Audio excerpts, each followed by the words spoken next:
So we have to teach you a little faster than in a typical day. I usually like to do a lot of review. I'm just going to do one review question. We're going to go off to the side and just one review for today, even though the test is coming. The test is coming on Wednesday. I know, that seems crazy, but we only have one day left of the chapter, and that's this applications day today, which is mostly just about memorizing a formula. Okay, so here's a little review though. Y equals 2x squared plus 8x plus 3. I'm putting it at the very end. Do you remember how to do complete the square? Because it finds the vertex. And the vertex is super handy on this next test.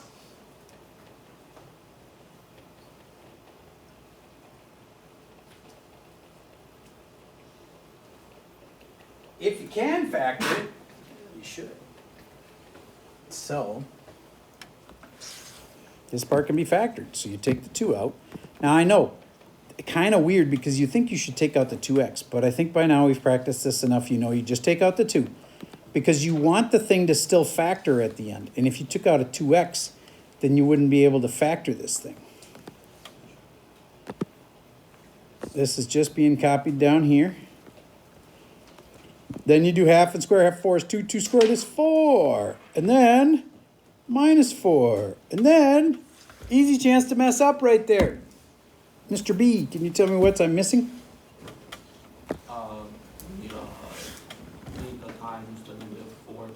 Yes, because of this 2 here, we need to multiply this one by 2. Because that's going to make this worth 8. This needs to be negative 8 to counteract it. So final answer, y equals 2 parentheses x plus 2 quantity squared. That's negative 8 plus a 3. Negative 8 plus a 3. Negative 5. Raise your hand if you had that one right. Awesome. Now, the good thing about complete the square is it can do 2 things. Right now, I already know the vertex. It's negative 2, negative 5. Okay. Next, I could tell you that's a maximum or a minimum. Do you see our friend Max in this problem? No, so then it must be a minimum. Another way to say that is it's a U-shaped parabola and it hasn't been flipped, so it's a minimum. All right, and there's no negative in front, which we would name max. All right, so then the last thing I can do with this is find the x-intercepts.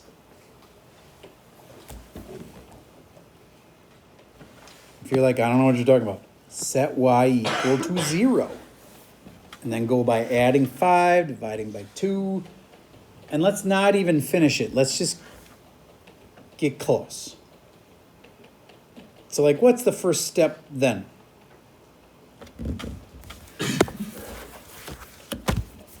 Talon, what's the first step? Add 5. Correct. 5 equals 2 parentheses x plus 2 quantity squared. Some people square root right now, and those some people are wrong. Abe, what should you do first? Divide by 2. Correct. That's gone.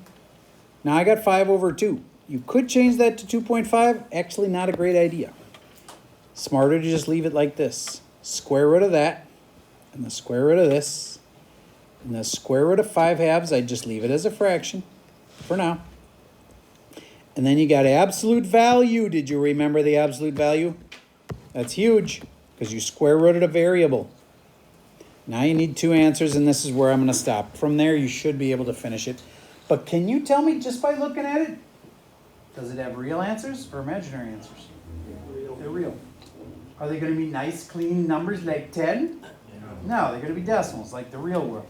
Like if we saw a car driving past and we actually found out its exact speed, would you agree there's like no way it's going to be going exactly a whole number of miles per hour?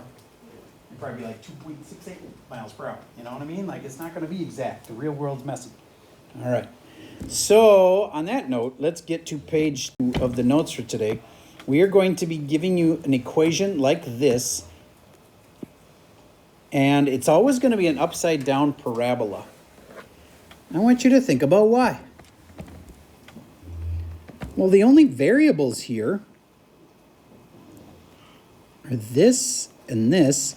And wouldn't the fact that it's upside down be governed by the fact there's a negative in the front, and therefore this is always upside down? If it starts with negative 4.9, which it will, because that's a gravitational constant, as in if you are on Earth, that's the constant that's going to apply. Okay? Then you're always going to have a negative. That means this is an upside down parabola. I think it's really best to see what it looks like. So everybody make an XY axis like this. Put time down here. Put height here. Height could be like in meters. Time could be like in seconds. Sketch that. Now I'm going to draw the parabola, and it's going to look like this because it starts somewhere off the ground, because you just like threw a ball in the air, and you don't start with the ball on the ground. You have it in your hand. So when you throw it, it's going to release from your hand at some height. That is called the starting height, right there. That's also known as the y-intercept, and that's the x-intercept, and that's the vertex. And if you didn't know already, a ball that you throw straight up in the air and comes straight back down again, when you graphed it, it would look like a parabola. True? True statement.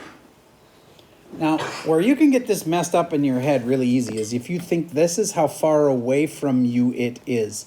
That is not how far away from you this is.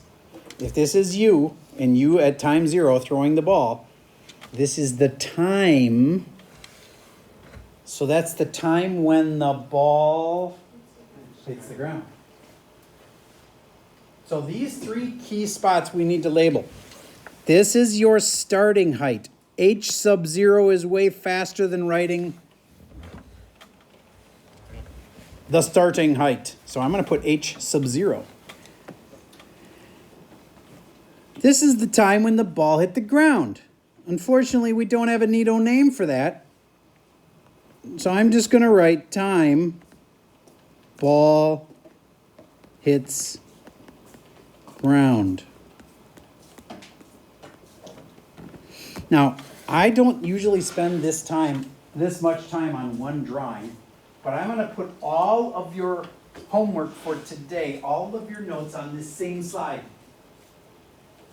So that way, if you're like, how do I find the highest the ball went? It'll be on this slide. How do I find the time the ball hit the ground? It'll be on this slide. I'm going to put it all together in this one spot.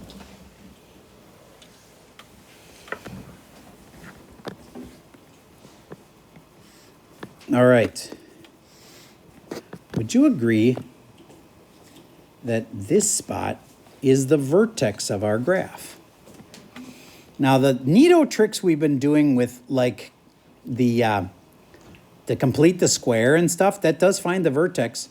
But you know how that relied on factoring and we always had whole numbers and stuff? It's going to be almost impossible to do this with complete the square. So this is your new formula for today. How do you find that spot? Well, do you remember that dotted line that ran down the middle of every parabola? It's called the something something. Axis of symmetry. Good. That's called the axis of symmetry. Does anybody remember the formula for that? Because this formula is related. Yes? Negative b over 2a. Correct. Nice job. Now put it in parentheses. And this is your vertex. But I thought you just said it was the axis of symmetry. It's the x of that vertex is your axis of symmetry. If you know the vertex, the x of your vertex, that's the axis of symmetry. So it starts by finding negative b over 2a, and that is your x.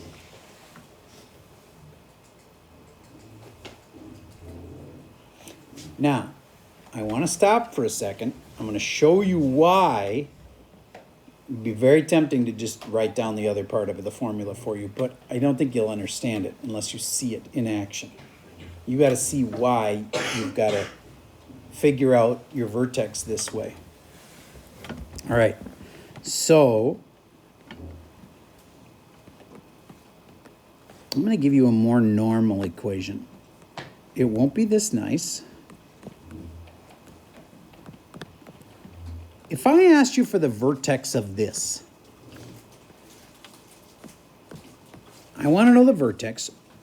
What did I just say that would tell you how to start? Yes. Negative b over 2a. Could you do that for this problem in your head? Negative b over 2a. You could do that in your head, couldn't you? So figure out negative b over 2a and do it in your head, and then you'll have a number. Let's say you're not awesome at doing stuff in your head. Well, then it's negative 8 over 2 times a, which is 2 times 2. So that's negative 8 over 4.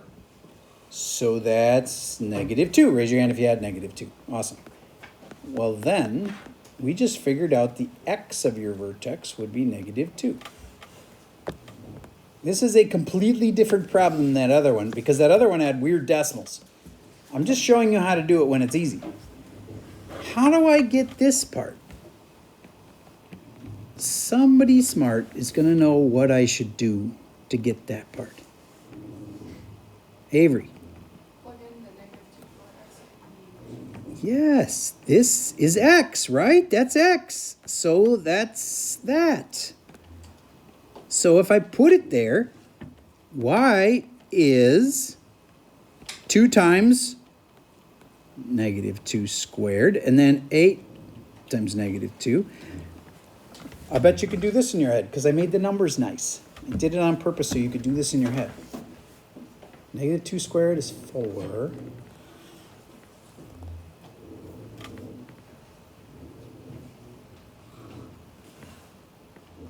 I think it was negative 7. Anybody beat me to it? Nice. So do you get that we figured out this from negative b over 2a, and then we just stuck it in the equation? That's what we did. We figured out negative b over 2a, and then we just take that number and stick it in. So how do you say that for an equation for finding the vertex? I will show you. The first part of the vertex is negative b over 2a. The second part of this equation says, stick that in the function by writing f of negative b over 2a. It's saying stick it in the function. That's what that means. So there's the equation for the vertex for any parabola. And this will work even when the numbers are nasty, because you can use a calculator for this next test.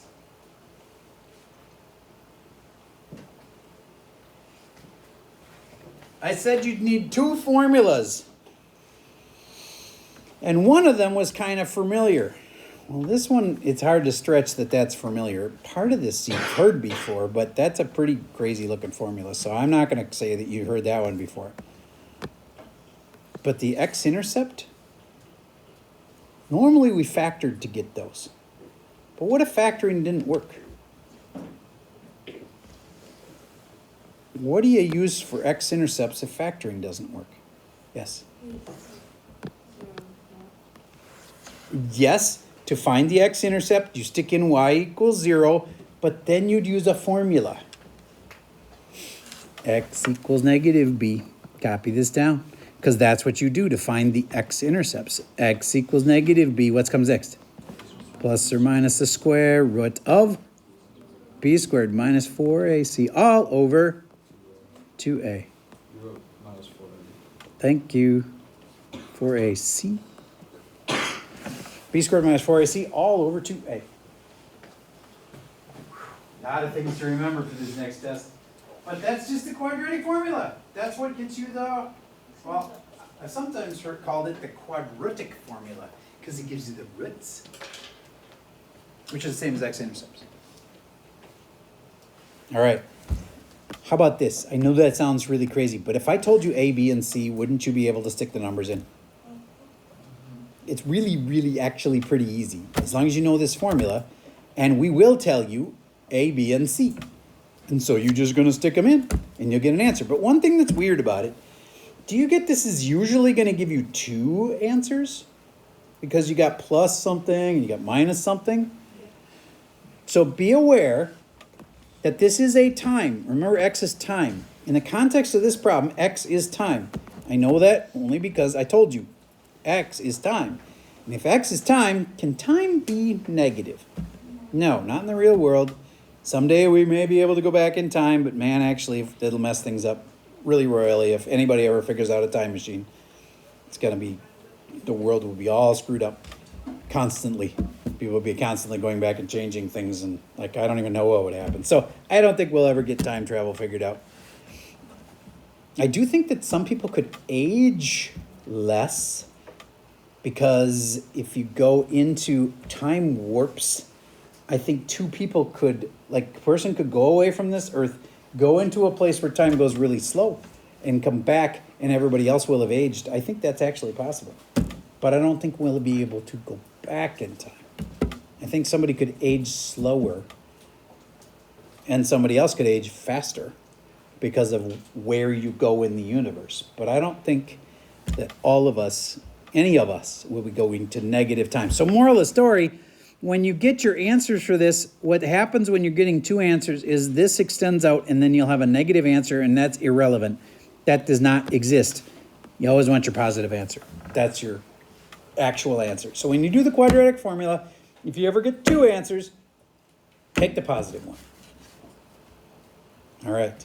So now let's actually try to sum this all up and see if you can do this. Because believe it or not, we're done. It's just whether or not you caught everything yet. All right. This is where the velocity goes. That's like how fast you throw the ball. This is where your starting height goes, because that's that spot. It's where your ball was when you started. So if you look at this equation, to me the numbers that pop out are the they're the 15 and the 115. What does the 15 tell you? Velocity. It's how fast they threw it. What's the 115? Starting height. How could you be 115 feet high? Well, maybe you're on top of a mountain when you throw the ball. And then you throw it up a little bit, and then it goes back down. Okay, that's possible. Starting height could be 115. All right. Now, this one didn't really go up very much. I probably should have drawn it going up and then coming back down. So let me fake that. There we go. And then it's got a highest spot that it went, which is called the vertex. And that's found with what formula again? Negative b over 2a, and then what? F of that. Yep. That means just stick it back in the function. And then this, x equals negative b plus or minus square root b squared minus 4ac. All over 2a. There's your big formulas for today. Your starting height goes here. Negative b over 2a. All these are a's and b's and c's. You just need formulas. And you need the a, b, and the c. And here's the a for every single problem we ever do, because it's based on gravity. Now, we could move you to a different planet, but that's expensive. So we're just going to stay here. So we'll always start with that. This is your velocity. It's how fast the ball went up. This is how high you started when you threw the ball. Okay. What is the initial height in the equation? That's this, 98 meters. And these are always going to be in meters. Honestly, the U.S. really should switch to the metric system. There's been like 4 presidents that have promised it. None have ever delivered. I've never heard any president in the last like 10 years even talk about it. It's kind of sad. But it is expensive. It's more expensive than you would think. So many things have to be changed. But I would be in favor of it. Spend the money, switch to metric. So much easier system. Okay. How do I write an equation for an object that has this and that? Well, I just start with y equals negative 4.9 every single time. And then this starting height goes at the end. And your velocity, that goes in the middle. See how easy that is? That's your starting height. That's your velocity. It always starts at negative 4.9. So writing equations is like super easy. What if the ball starts on the ground? Well, then what's your starting height? 0. So let's not even do that one. It's too easy. All right. So imagine this. It says this is thrown from a cliff. Why? Because you're 63 meters up. That's really high for a starting height. So they're explaining, oh, you're up on a cliff. Find the maximum height. Ooh, sounds like the vertex. Did you memorize the formula yet? What does it start with? Negative b over 2a. And then f of that. Bloop, like that. And then negative b, well, that's negative 55. Over 2a, oh, a is negative 4.9. So 2 times negative 4.9. And then I got to do f of that? Yes. Once I find this answer, which will be some weird decimal, the calculator will tell me, I'm going to go stick it in there and there into the function. F of that. That's what f of that means. Is you're going to stick it in the function. And it'll be some strange decimal will come out, and that'll be your height. H of t is height. Whatever that is after you stick in the decimal.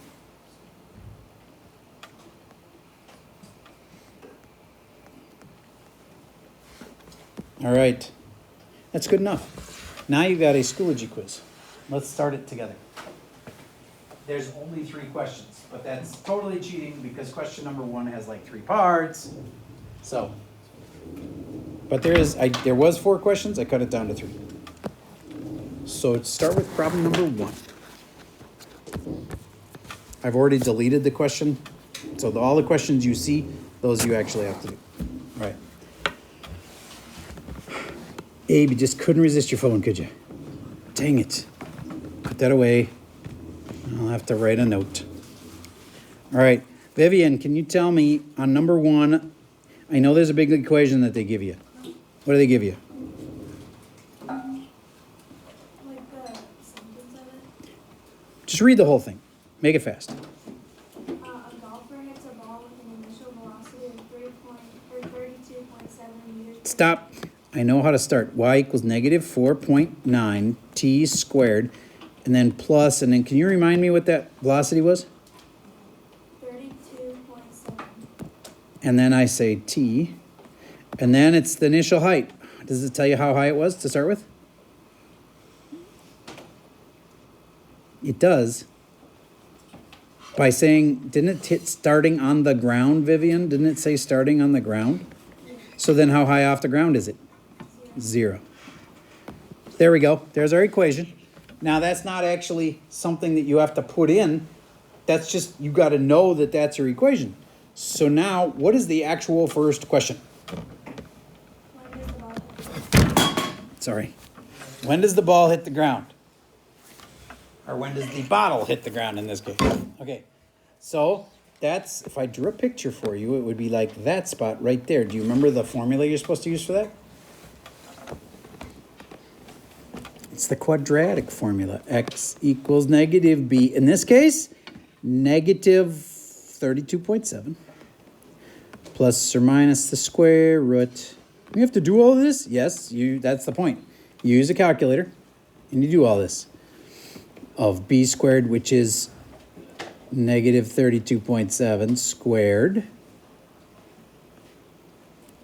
minus 4ac, 4 times a, which is negative 4.9. Oh, wait, there's a good part coming.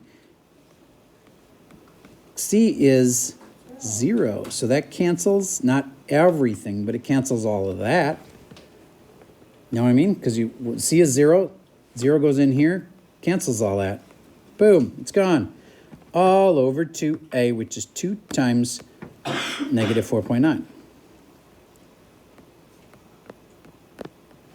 That's just the quadratic formula with numbers stuck in. You could do that. It's not that hard. You get your decimal. Make sure you round the decimal to, I think they want 2 decimal places. Does it say that? Okay. So then make sure you round your decimal to 2 decimal places. Remember, if there's 2 answers, you don't want the negative one because this x is time. There can't be negative time. So if you get 2 answers, throw out the one that's negative because that one's impossible because we can't go back in time. And that is all the time that we have for today. And that's all I got for you. That is the last thing you needed from this chapter. I know you're not rock solid on that yet, But I will review it with you again tomorrow. And then the test will be either Wednesday or Thursday, depending on you. You will get to decide. If you feel ready Wednesday, awesome, take it Wednesday. If you have Keith Hawkins, which some of you will, because some of you are sophomores, and that messes up your life, then we'll be like, okay, fine, take it Thursday. But you got to take it on either Wednesday or Thursday, whichever one you feel more ready for. So both those days are going to be quiet work days. You can go back and watch videos like this one to help you get ready. All right, so tomorrow will be a review day. I'll cover everything you'd have to know for the test. But you better practice this. This is the toughest thing on the test. It's for sure on there. And that's all I got for you for today.